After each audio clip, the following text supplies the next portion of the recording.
नमस्कार दोस्तों एवं मेरे प्यारे बच्चों। स्वागत है आप सभी का अपने YouTube channel top IQ classes.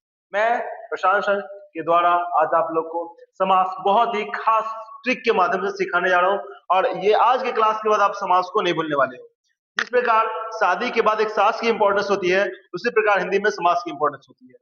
समास आपका 10th क्लास हो या 12th क्लास हो या सीबीएसई बोर्ड हो या फिर आईसीएसई बोर्ड हो या फिर बिहार बोर्ड हो या फिर कोई भी अदर बोर्ड हो, आपको हिंदी में समाज से क्वेश्चन आते ही आते हैं। और यहाँ तक ये कॉम्पिटेटिव एग्जाम में अगर हिंदी है उसमें इंक्लूड है, उसमें से भी समाज से क्वेश्चन पूछते हैं। तो चलिए आज हम लोग समाज का पोस्टमार्टम करते हैं। समास होता क्या है? इसका डिफिनेशन है जब दो या दो से अधिक शब्द मिलकर एक नए सार्थक शब्द को जन्म देते हैं, उसे क्या कहते हैं? समास कहते हैं। तो चलिए स्टार्ट करते हैं।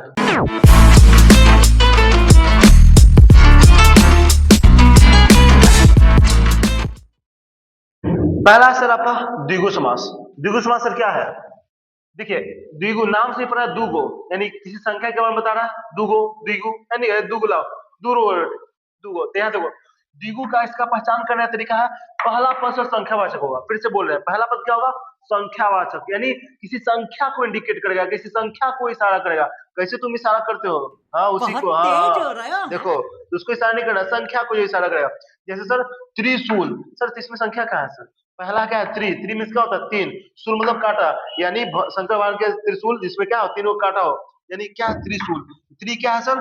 पहला पद संख्यावाचक है, तो त्रिशूल कौन सा समास हो गया? द्विगु समास। गुड। अब देखिए यहाँ पे पंचवटी, पंच मतलब क्या होता है सर? पांच। क्या होता है? पांच।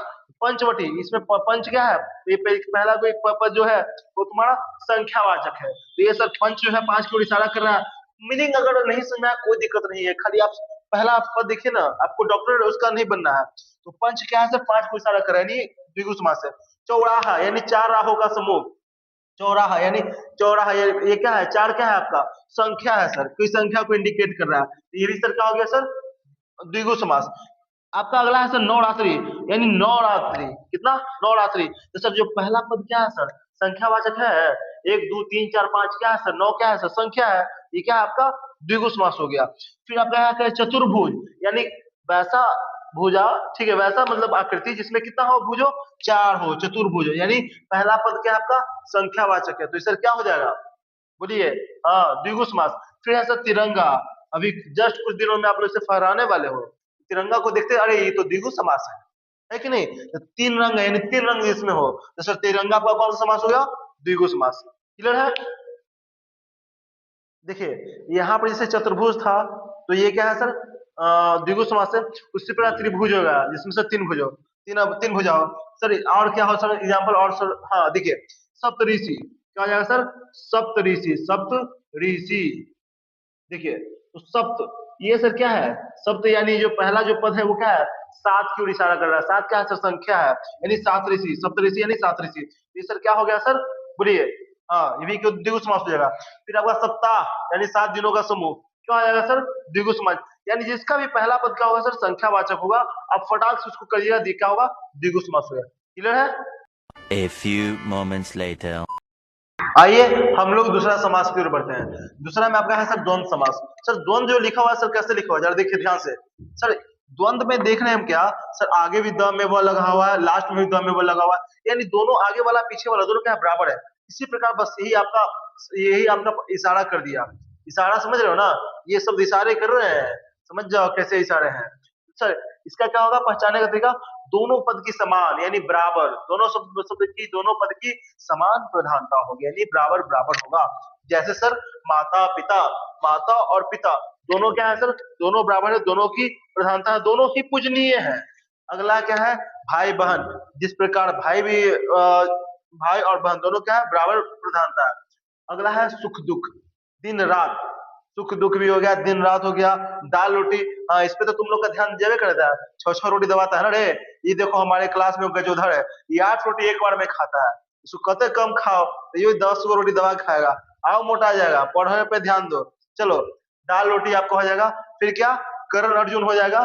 करण अर्जुन आएंगे, मेरे करण अर्जुन आएंगे। एग्जाम में लेके नहीं आएंगे, एग्जाम में तुमको अपना ही करण अर्जुन दिमाग को लेके जाना पड़ेगा। चलिए, और क्या हो जाएगा? राधा कृष्ण। ये सब क्या हो जाएगा आपका? ये सब आपका हो जाएगा द्वंद्व समास। द्वंद्व समास मेरे ख्याल से आप लोग को सबको समझ में आ गया होगा। अब हम लोग आगे तीसरा समास की ओर बढ़ते हैं। लेकिन एक सेकंड, अगर उतना भी अगर आप नहीं कर पाते हैं, उतना भी नहीं सोच पाते हैं, तो आपको और मैं इजी ट्रिक बता रहा हूँ सर। इसमें आपको क्या रहेगा ना, जो भी द्वंद्व समास रहेगा ना, उसमें सर ये माइनस वाला जो चिन्ह है ना आपको दिखने को मिलेगा, जिसको हम लोग बोलते हैं योजक चिन्ह। आप सबको इसमें योजक चिन्ह देखने को मिलेगा। जहां आप देखिएगा कोई अगर समास है उसमें योजक चिन्ह लगा हुआ है, आप फटाक से उसको धर लीजिएगा द्वंद्व से। लेकिन बीच में देखिए ऐसा न है ना, ना बीच में लगा हुआ है, ये अपने आप समास है ना, अपने आप इशारा करता है कि द्वंद्व समास होगा। इसमें भी जैसा बीच में जैसा चिन्ह होता है वैसा ही चिन्ह यहाँ न है, यहाँ पे क्या होगा, योजक चिन्ह रहेगा। इसमें आगे पीछे दोनों बराबर है, इसमें आगे पीछे दोनों बराबर है, ठीक है, और योजक चिन्ह लगा हुआ रहेगा। जहां भी योजक चिन्ह लगा हुआ रहेगा आप लोग समझ जाएगा कैसा समास है वो, द्वंद्व समास। क्लियर है? अब मेरे ख्याल से आप लोग द्वंद्व समास को नहीं भूलने वाले हैं। चलिए अब आगे बढ़ते हैं। 2000 years later. देखिए तीसरा समास हम लोग बहुब्रीहि समास। इसको हम लोग सर पहचानने का तरीका क्या है सर? बहुब्रीहि समास में क्या है सर, दोनों पद में से किसी पद की प्रधानता नहीं होती है। इसमें से क्या होता है कि दोनों पद मिलकर तीसरे नए पद को जन्म देगा, तीसरे नए अर्थ को जन्म देगा। अर्थात इसका इशारा किसी देवी देवता भगवान की ओर होता है। जैसे में सर नीलकंठ, अर्थात नीला है कंठ जिसका, अर्थात भगवान शिव भोलेनाथ, जय हो भोलेनाथ। दूसरा आपका क्या है, अब बाप को लिए तो बेटा जी को ले लेते हैं, यानी पिता को लिए तो बेटा जी को भी ले लेते हैं, यानी लंबोदर। लंबोदर किन्हें कहते हैं? लंबा है उदर जिसका, लंब प्लस उदर, यानी इसका क्या है, उदर मतलब होता है पेट, जिसका पेट क्या है, बड़ा है, अर्थात लंबोदर, अर्थात गणेश। ठीक है, गणेश में हम लोग पढ़ेंगे, हम लोग संधि विच्छेद जब पढ़ेंगे तो गणेश क्या है, गण प्लस ईश क्या बना, गणेश। अर्थात जो गण मतलब पूरा जनता, पूरा लोग, ईश मतलब ईश्वर, यानी जो पूरे लोग के ईश्वर है, अर्थात गणेश। तो लंबोदर, लंबोदर सर कौन सा समास हो गया, ये है ये हो गया बहुब्रीहि समास, क्योंकि ये किसी तीसरे की ओर इशारा कर रहा है। चक्रधर, जो हमेशा चक्र को धारण किए रहते हैं, अर्थात विष्णु जी, क्या है, तो चक्रधर क्या हो गया सर, वो भी आपका क्या हो गया, बहुब्रीहि समास हो जाएगा। अगला है दशानन, हाँ हाँ रावण हूं मैं, गाना सुना, दशानन रावण हूं मैं। तो दशानन, 10 मतलब 10, आनंद मतलब सर, यानी जिसके 10 सर हो, जिसके 10 मुख हो, ठीक है, वो क्या हो गया, रावण। अर्थात ये क्या है, रावण की ओर इशारा कर रहा है। ये आपका क्या हो गया, ये आपका जो हो गया वो बहुब्रीहि समास रहेगा। उसी प्रकार से आ जाएगा वीणा पाणी, अर्थात जो वीणा को धारण किए हुए, अर्थात माँ सरस्वती, जिनके हम लोग क्या है, उन्हीं के हम लोग क्या करते हैं, हम लोग पूजा अर्चना करते हैं। तो आपका जो वीणा पानी क्या हो गया, वीणा पानी भी आपका हो गया वो बहुब्रीहि समास हो गया। इस प्रकार से आप लोग देख सकते हैं, ठीक है, बहुत सारा हो जाएगा। त्रिशूलधारी भी हो जाएगा, त्रिशूल को कौन धारण किए रहते हैं, भगवान शिव जी, इसलिए त्रिशूलधारी भी कैसा समास हो गया, वो भी आपका बहुब्रीहि समास हो जाएगा।